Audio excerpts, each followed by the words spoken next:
believe they marched on Parliament just the other day. Well, Mariska Botha is in Cape Town. Let's join her now and find out what's been happening with the protests at the University of the Western Cape. Mariska, thanks for joining us. Good evening to you. Tell us what played out today. Good evening to you. Yes, of course, Cape Town looks vastly different to what it looks like in Gauteng. Students marched at UCT along with lecturers who also handed over a memorandum of demands, among others demanding that police not use excessive force when students are protesting. And also at Stellenbosch there was a mass meeting where they interacted with management. And then at UWC, students also, earlier there was a small incident where a group of them decided they're going to march on the Cape Town International Airport, but police prevented them from doing that. One of the main arteries of Cape Town was closed in the process for a while, but earlier this evening, about an hour ago, the road was opened again, and those very same students are now gathered at their campus. We actually saw a few of them playing 3-on-3 soccer. The atmosphere is very relaxed. Students are laughing and chatting, and they say they're going to have a meeting to regroup and decide what the plan forward is. And we had the opportunity to speak to a few students who say they are elated about the zero-fee increase, but they say it's not over yet. They still want word that there won't be any fees to pay for anyone to go to university. So yes, at this stage, Cape Town is very, very quiet. There isn't much going on in terms of protesting, and students that are gathered are very peaceful at this point in time.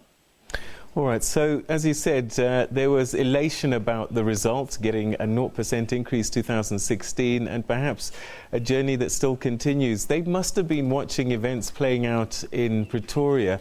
Was there any kind of reaction when they started to see some of the elements in this part of the world turning the cause into a violent one?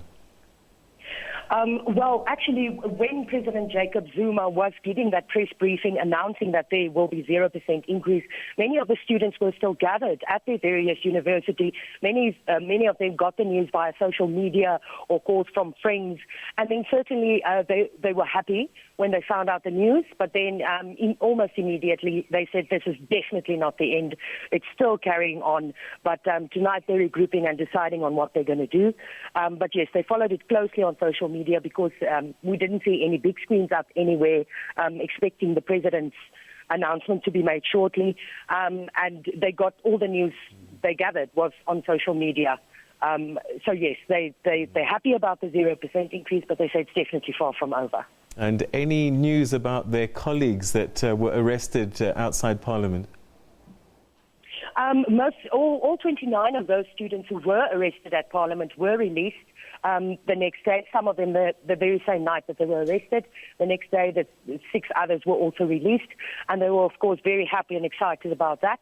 And they feel, of course, that they should have never been arrested, and they say that police used excessive force, but all of those students were released. All right, Mariska, we're going to leave it there. So that's coverage from Pretoria and the Western Cape, and there was activity throughout the country, and we'll try and keep you up to date with the things that are breaking and happening even this evening.